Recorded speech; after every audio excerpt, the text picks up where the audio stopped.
Welcome to Trailvia channel. Don't forget to like, share, and subscribe for more amazing content.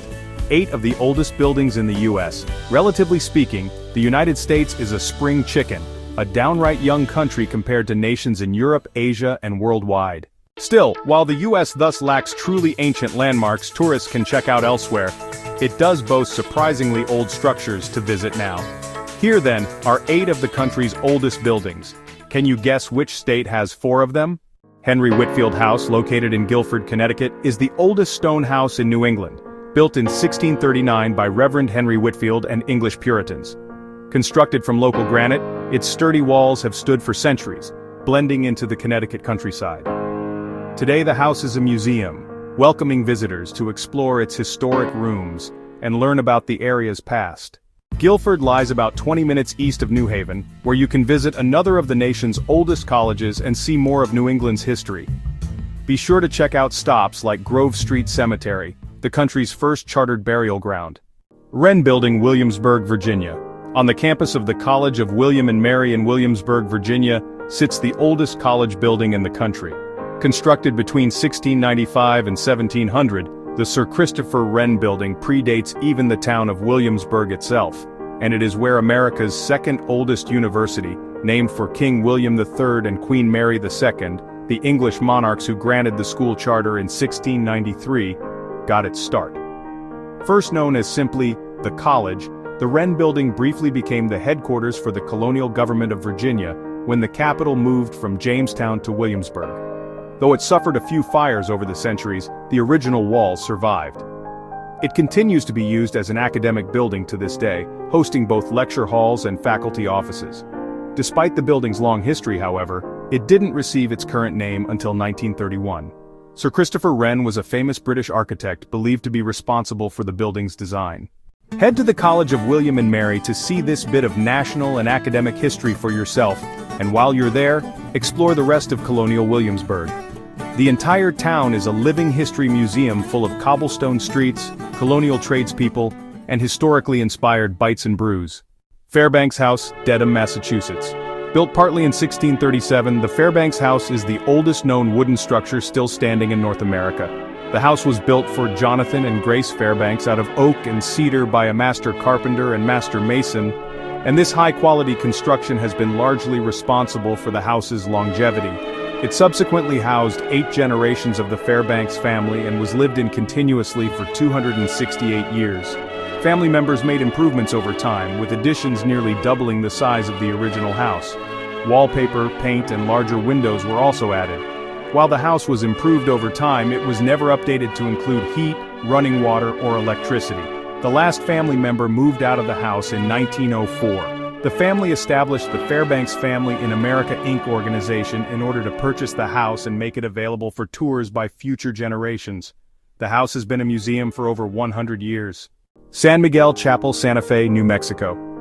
San Miguel Chapel in New Mexico is the oldest church in the continental United States. The earliest documentation of the church's existence dates back to 1628, and oral history indicates it might have been built as early as 1610. The original church building was built on the site of an ancient kiva of the Analco Indians. A kiva is an ancient southwestern architectural form meant to be used as a community gathering place.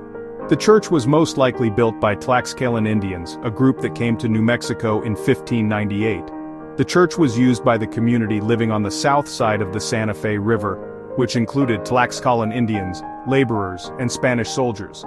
While the church suffered serious damage in 1640, and was damaged again in 1680 during the Pueblo Revolt, the structure was repaired after each incident, with ornate additions made over the years, including an altar screen in 1798, one of the oldest in New Mexico, a 3-tiered tower in the mid-19th century, and a 780-pound bell in the bell tower in 1856.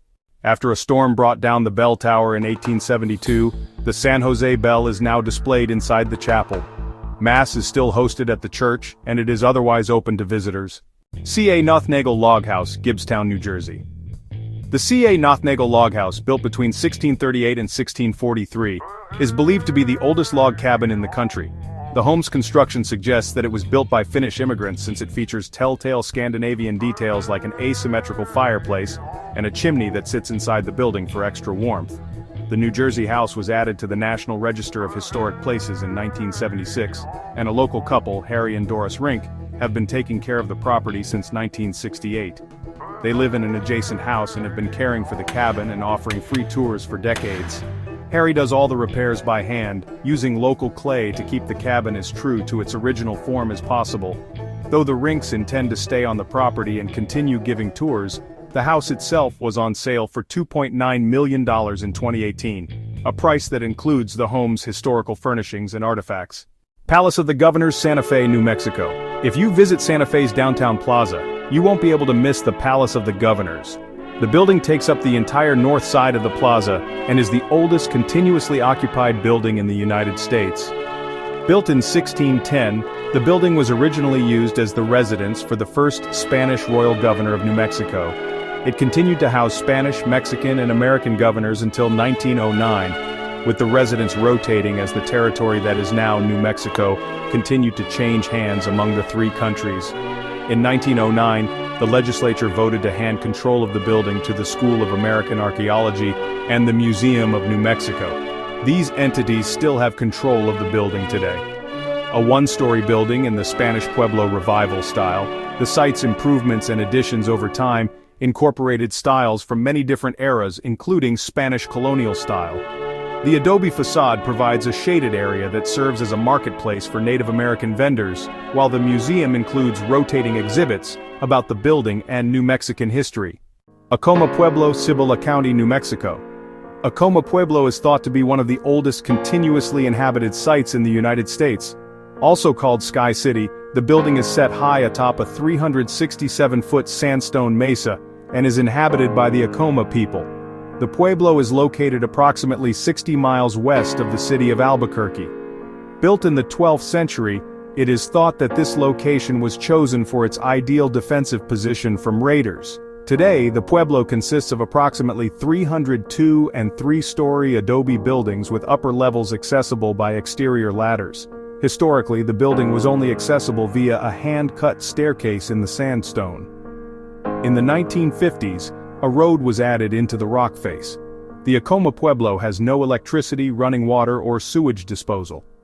Currently, fewer than 50 tribal members live on the pueblo, though nearly 3,000 live nearby in the villages of Acomita, McCarty's, and Anzac. The tribal members are known for their creation of beautiful, thin-walled pottery, and tourists flock to the pueblo on the weekends. Taos Pueblo, Taos, New Mexico. Taking the honor as the oldest continuously lived-in housing in the United States is the Taos Pueblo in New Mexico. The oral history of the pueblo and its people is still unknown, but ancient ruins indicate that the pueblo has existed for almost 1,000 years, and the main structures were most likely constructed between 1000 and 1450. The pueblo is the only living Native American community that is designated both as a UNESCO World Heritage Site and a National Historic Landmark. Taos Pueblo is made entirely of adobe with walls that are several feet thick. The exteriors of the buildings are maintained through regular replastering with thin layers of mud, while interior walls are coated with thin layers of white earth to keep them clean and bright. The Taos people have fought for centuries to retain their land and culture. Finally, in 1970, the U.S. government returned 48,000 acres of mountain land to the Taos people, including the sacred Blue Lake used for ceremonial rituals. While the Taos Pueblo is open for visitors, Blue Lake and the surrounding mountains are only accessible to members of the Taos Pueblo. Thank you for watching Trailvia channel. Don't forget to like, share, and subscribe for more amazing historical content and travel adventures.